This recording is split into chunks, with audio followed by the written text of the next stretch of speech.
समस्ते किसी किसी रूफटॉप गार्डन लगातु तार जो जैविक परिवा खातु सुस्थ रुह।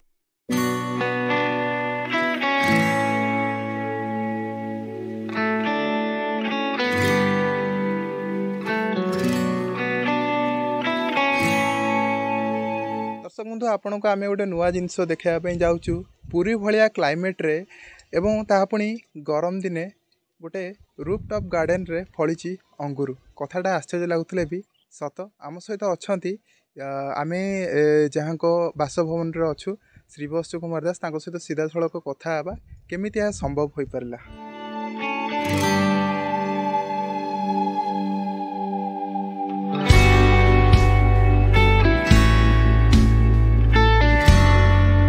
एक्चुअली 10-15 वर्ष तले गोटे गछ लगी से नष्ट हो जाता फेर 2 वर्ष तले आम जन बंधु आ गोटे कले गछटा लगातु केमती हो देखिए।